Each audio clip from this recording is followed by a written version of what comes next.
Hey everybody, it's Mitch, and welcome to my next video. Today we have got another Dungeons & Dragons Prestige class description. And today, coming at you from the Complete Divine, we got ourselves the Pious Templar.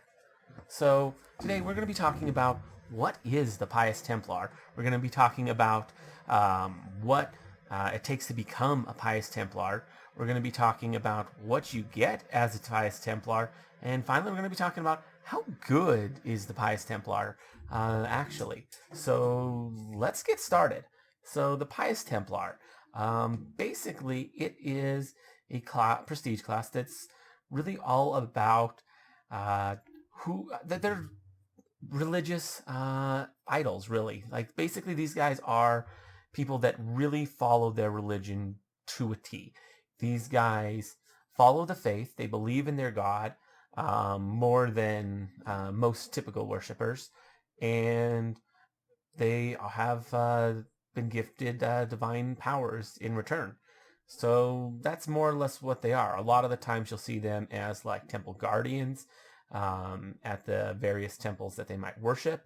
So that's an interesting thing that you might have with them. But yeah, if you're playing one of these guys, you are temple guardian. You're going to be, playing that part. So let's talk about what it takes to get in, to become a Pious Templar. So you need a base attack bonus of 5. That's not a big deal. That's easy. Anyone can get that. Psh, whatever. You need the skill, knowledge, religion, 4 ranks. Again, not too big of a deal. The base attack bonus, if you're on a casting class, it's going to take you a little bit, but you'll get it eventually. Might be a little bit, though. But yeah, knowledge, religion, that's easy, 4 ranks. Feats, this is where it gets a little trickier. You need the True Believer feat, which, not the best feat in the game. It's normal, its basic stuff is okay. The one real nice thing that it gives is it lets you use relics without having to burn a spell slot. So that's kind of nice.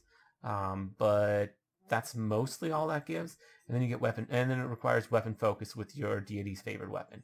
So that can be a little bit restricting there. But aside from that, that's all it takes to become one. Sweet. So now let's talk about what you get as a Pious Templar. So first off, you don't get any weapon or armor proficiency. You do get a good base attack bonus. You get a D10 hit die. Nice. 2 good saving throws with fortitude and will. Your reflex, not so much. You're also going to get skill points, but your skill list isn't the best, and it's only 2 plus int for skills. You do get knowledge religion, though, which is a very important one, but there's a lot of really important skills that are lacking on the skill list. So that's a little bit problematic. Then in terms of what else they get, so they're going to get metal at first level, which is nice. Now, their version of metal does say spells, so it could be interpreted that it only works with spells, but I think a lot of DMs would say that all metal is metal, and therefore it's not just for spells. But again, that's a DM call. You're also going to get spells per day. It's wisdom based. It's going to be off either the Paladin or the Blackguard spell list, depending on whether you're good or evil, or if you're neutral, whether you worship a good or evil deity. And if you're neutral and your deity isn't good or evil, you can kind of take your pick on whether you want to go Paladin or Blackguard. So that's an option there.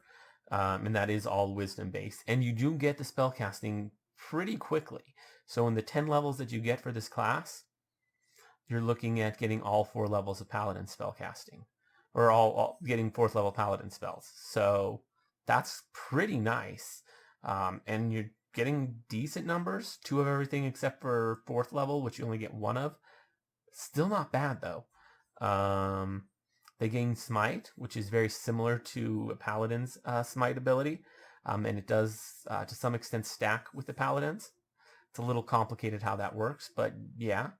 They get damage reduction, very similar to that of a Barbarian, which is interesting.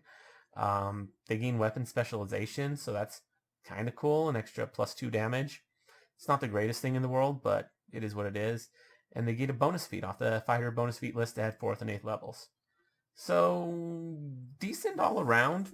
So let's talk about how good it is. As I was saying, it's decent.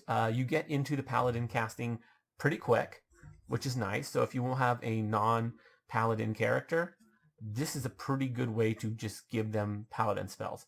You also get metal, which is nice, particularly against other players. You're not seeing metal be too useful against non-player combatants, although it could be, particularly if you use particular magic items, which would a particular magic item which would bump this up to improved metal, which is much better. I mean, it makes you immune to successful will and fortitude saves. Very nice. So yeah, quite good. Yeah, and let's see. Spells per day, you get all those paladin spells. Very nice to have. So there's some pretty good paladin spells, so just being able to tack those on to an existing build, especially if it's a melee build, this could fit really nicely onto there. It's not going to interfere with your base attack bonus progression or your fortitude progression, plus you get that will progression, which is nice. So that's pretty good off a lot of martial builds.